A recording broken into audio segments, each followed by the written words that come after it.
Assalamualaikum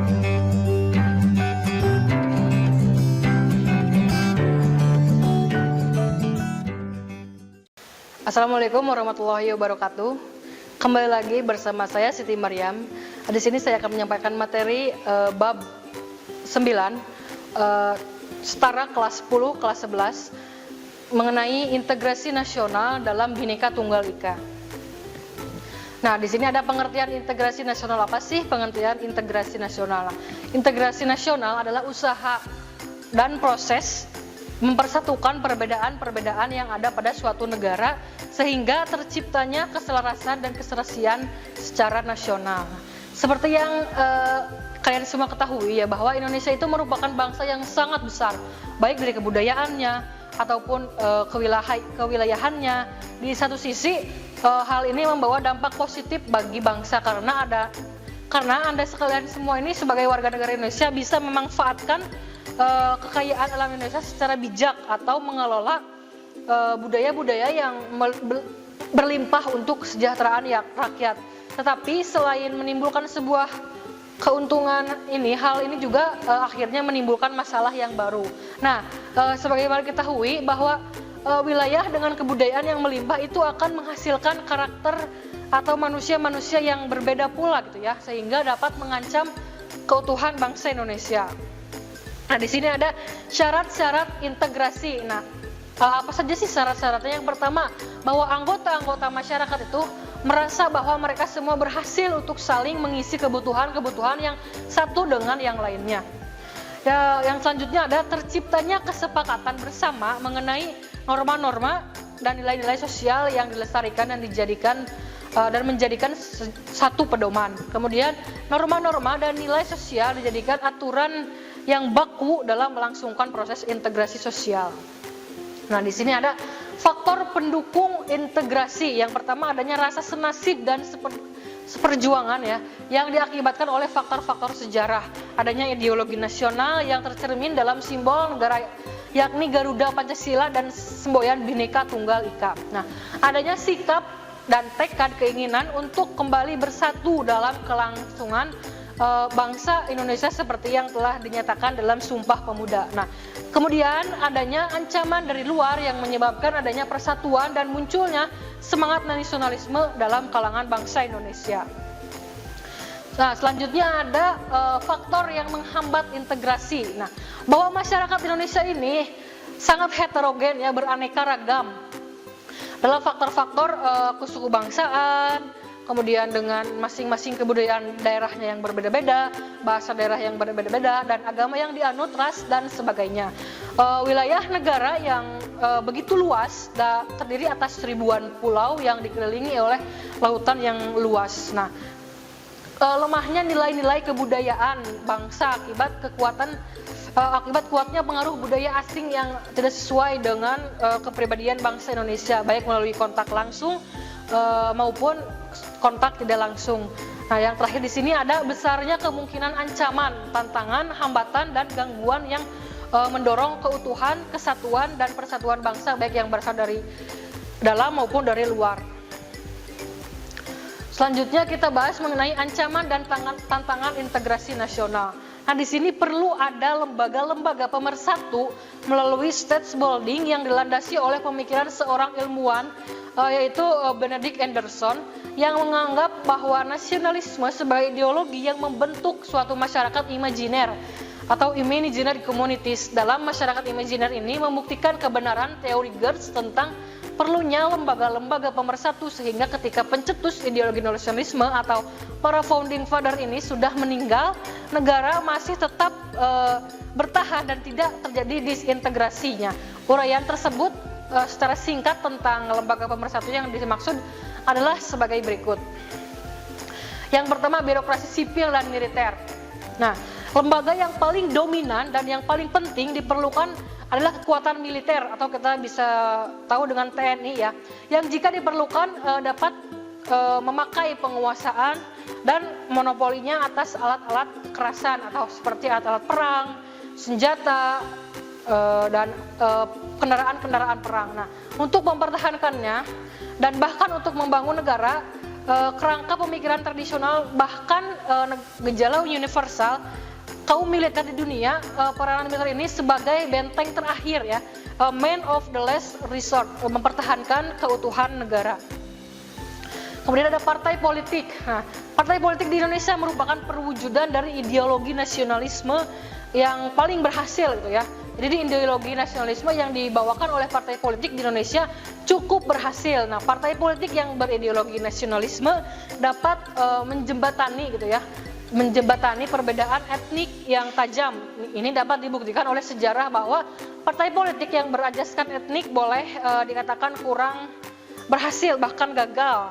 Nah, sebagai contoh pada pemilu 199, Partai Tionghoa Indonesia gagal dibandingkan Partai Bhinneka Tunggal Ika. Nah, yang keduanya berorientasi etnik Tionghoa, di mana Partai Bhinneka Tunggal Ika yang majemuk berhasil memperoleh 1 kursi di DPR, sedangkan pada pemilu tahun 1955 yang agak berhasil hanya Partai Persatuan Dayak di Kalimantan Barat, sedangkan partai etnik lainnya di Jawa Barat gagal memperoleh kursi di DPR maupun di DPRD.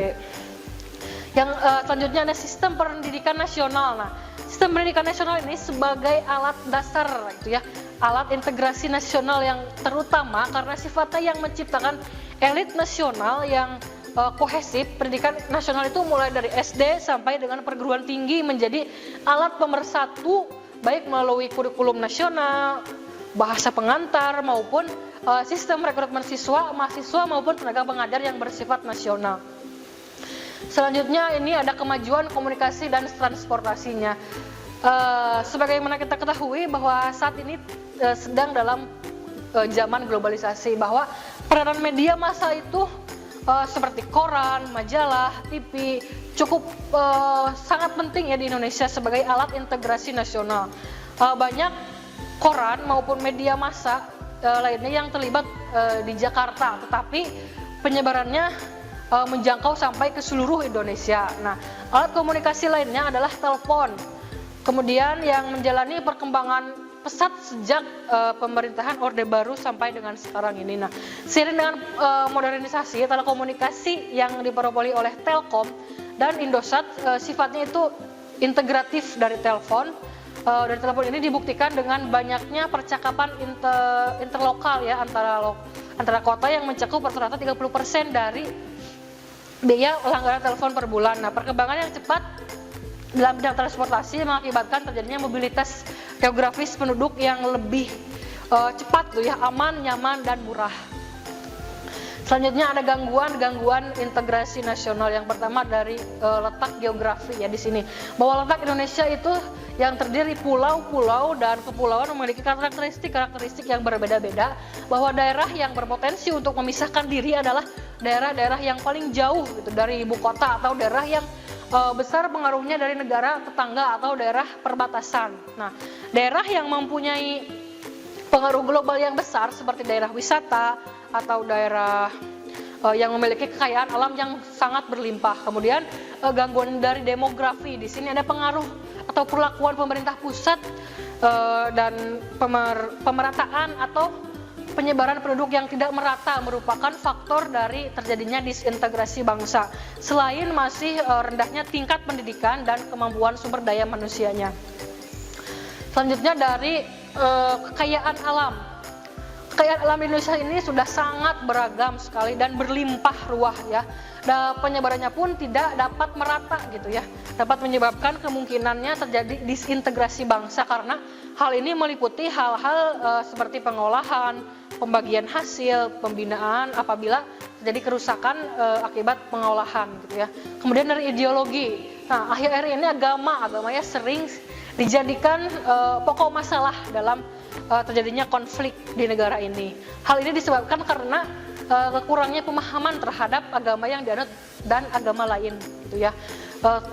Terlepas dari beraneka ragamnya agama-agama yang ada di Indonesia ini. Kemudian politik. Nah, masalah politik merupakan aspek yang paling mudah untuk menyulut berbagai ketidaknyamanan atau ketidaktenangan dalam bermasyarakat dan sering mengakibatkan konflik antar masyarakat yang berbeda paham apabila tidak ditangani dengan kebijaksanaan dan akan menyebabkan konflik sosial dalam masyarakat.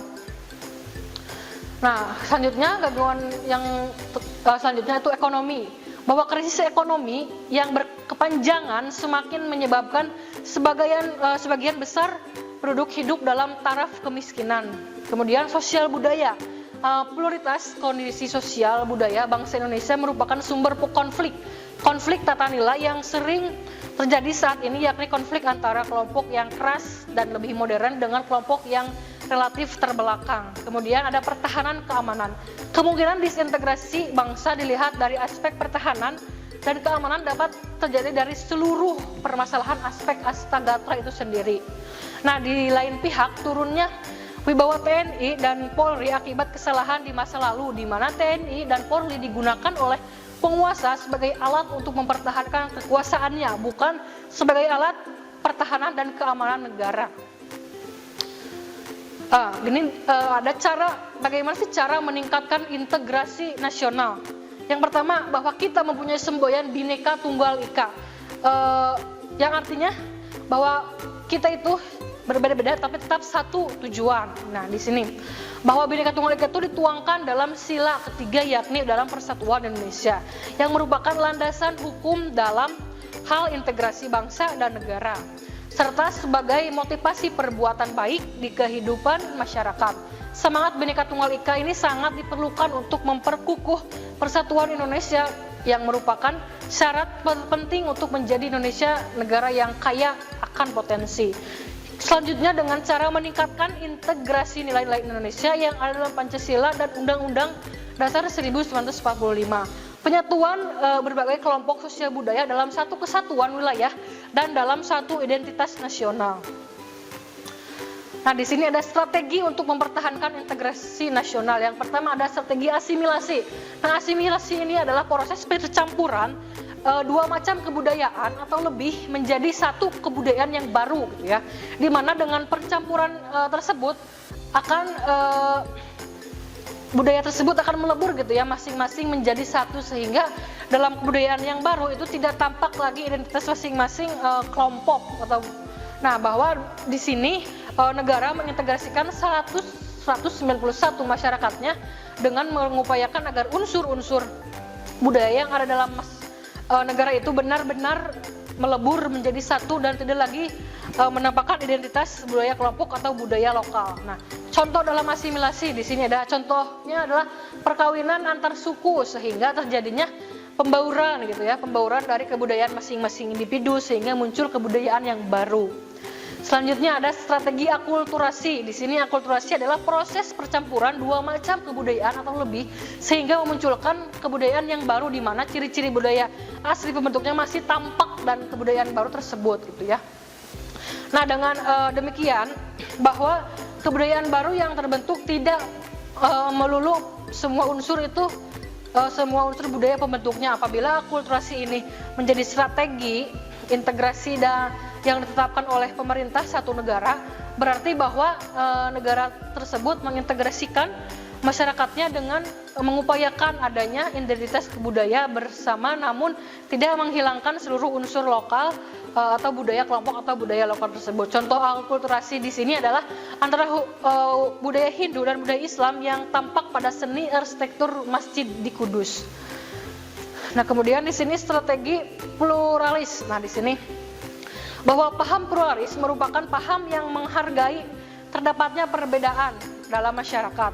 Nah, paham pluralis pada prinsipnya mewujudkan integrasi nasional dengan memberi kesempatan pada segala unsur perbedaan yang ada dalam masyarakat tersebut untuk hidup dan berkembang. Nah, ini berarti bahwa strategi pluralis ini dalam mewujudkan integrasi nasional negara memberi kesempatan kepada semua unsur keragaman dalam negara, baik suku, agama, budaya, kemudian daerah dan perbedaan-perbedaan lainnya untuk tumbuh dan berkembang serta hidup berdampingan secara damai. Jadi integrasi nasional ini diwujudkan dengan tetap menghargai terdapatnya perbedaan-perbedaan dalam masyarakat. Contohnya bahwa setiap individu atau kelompok yang berbeda-beda dapat memperkaya peran mereka dalam suatu masyarakat sebagai social fabric, gitu ya. Demikian materi yang saya sampaikan. Terima kasih atas perhatiannya. Mohon maaf apabila ada kesalahannya. Billahi taufiq wal hidayah. Wassalamualaikum warahmatullahi wabarakatuh. Kunjungi sosial media lainnya seperti website kami di pkbmalkata.com, Facebook PKBM Al-Fatah Manojaya, Instagram PKBM Al-Fatah Official. Dan terima kasih telah klik video ini. Jangan lupa like, comment, share, and subscribe untuk menunjukkan dukungan kamu terhadap channel ini. Enjoy the video PKBM Al-Fatah.